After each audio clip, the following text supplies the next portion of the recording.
Good morning, or good afternoon, or good evening, wherever you are. I just wanted to jump on here because I was sitting in my morning time and I got a little nudge to come on and share something with you guys. But before I do that, I wanted to ask how you felt about the Northern Lights. So they were in most of the Northern Hemisphere. So if you are in Canada, if you're in, I saw some of my friends in England posting about the Northern Lights.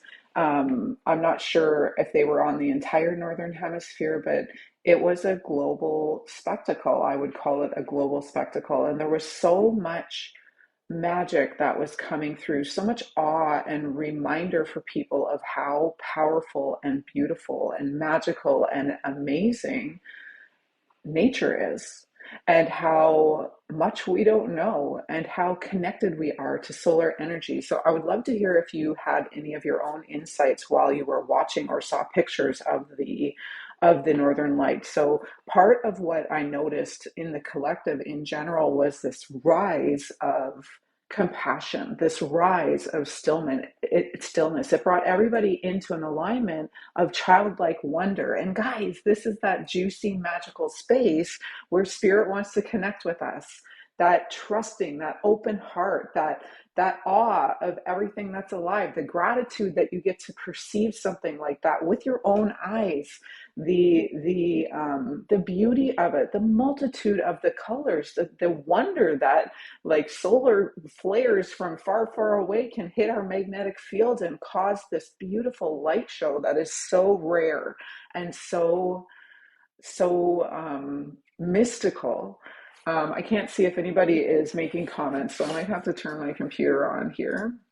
So try and comment if you're here. Just wave hello or say hi or drop your favorite emoji, so I can see if it actually works. But I would love to hear what you noticed with the Northern Lights. What did it mean for you? If you were to describe it in one word, like, did you feel it in your body? Were you in wonder in your mind? Did you take your kids to see it? Did you go see it yourself? Because it was something that a lot of people were doing at the same time. And when humans are all facing in the same direction with similar emotion, it changes the vibe. And it really brought me back, spirit brought me back to the fact that, a lot of times when we're out there and like people are cutting us off when we're driving, and somebody's at the restaurant complaining about not getting what they wanted, and you just go out there and you see people being miserable, or you're empathic and all you can feel is people's anxiety and hurt. You sometimes question why you should bother, you know, doing the work to bring yourself into alignment with a higher emotion, doing the work to have compassion for these people that are on a path of learning that you've already achieved. You've already achieved not being an asshole. It's very hard to have compassion for that asshole. Pardon my French this early in the morning. What time is it? I'm still half asleep. I'm going to blame. Let's have a sip of coffee. Okay, I'm just waiting for my computer to open here. Um, Here it is. Okay. Oh, here's the comments. Okay, cool. Yeah, so I really think that a large part of what was happening is because people were all kind of facing this beauty and magic in the sky, like their true spirit came forward without any blockage. Everybody was perceiving something so unique and felt so blessed and so grateful and so amazed and so much in their inner child of it that it shifted the vibe of the planet for a while, for a couple days anyways.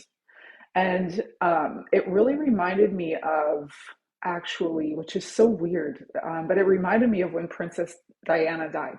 When Princess Diana died, the entire world paused, and this like heart pouring of compassion just shifted things for a while. And it's a strange comparison to compare that significant death to the Northern Lights, but it does feel very similar in the way, in the power that we have. Sorry, excuse me, excuse me, the power that we have when we work together. And this is why you might find when you go to a meditation group, or you go to a women's circle, or you go to a Reiki class, and there's a group of people doing the same kind of energetic work that you can feel the vibe raising. When you go to see a medium or you go to listen to a drumming circle, when it brings people into the same resonance, it lifts and amplifies the emotion and the magic that you're feeling. And this is why it is so vital for those of you who are listening right now. This message is for you to sometimes take the higher road and keep yourself in that high vibe, because you do impact outward as well. And if you don't have the energy for it, that's totally cool. Like this week specifically, I think a lot of it is actually going to be inward time. So a lot of like turning down the noise, not hanging out on social media more than you need to. Put a timer on if you need. Or they're just telling me this, like a lot of us are following people that we don't really love their posts. If you don't love it, unfollow, unfollow, unfollow. Go through and clean up your social media. Go through and clean up your emails.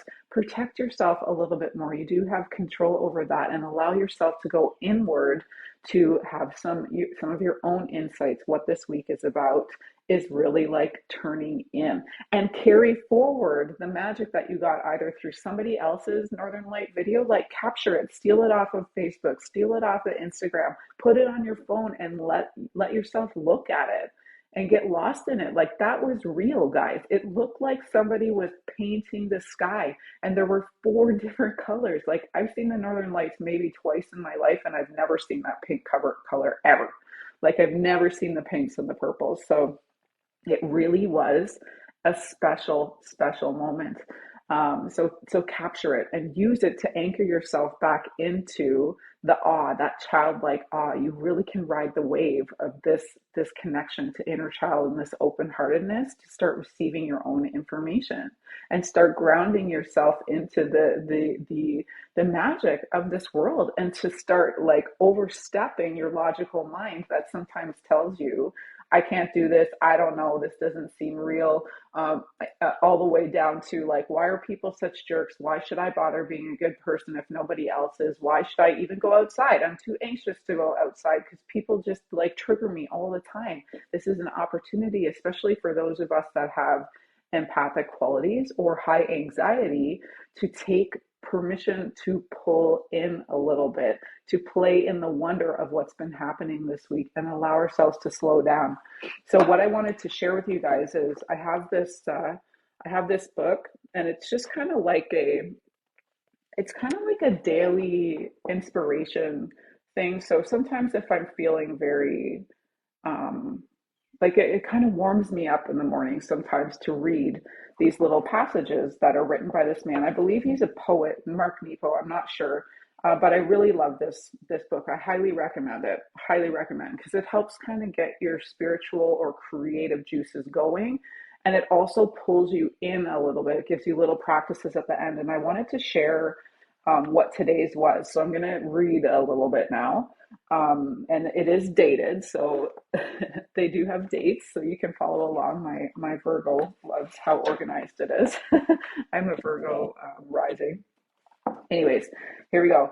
May 13th, feeling our way through. Underneath, there is only one emotion. I used to struggle fighting off sadness or trying not to be anxious, but as most of us learn, once that drop of melancholy or unrest feeds on the heart, trying to feel anything else is denial. Once the mind, like a long guitar string, is somehow packed with the slightest agitation, there's nothing to do but let it wring itself out. We all know of the tears that turn to laughter, or the laughing that breaks open into a cry, or the anger that crumbles into a tender loneliness, or the cool face of indifference that cracks, eventually showing us its adhesive of fear. Amazingly, as the infinite forms of flowers all rise from the same earth, the earthly garden of emotions, in all their delicate shapes and colors, all rise from the same earth of the heart.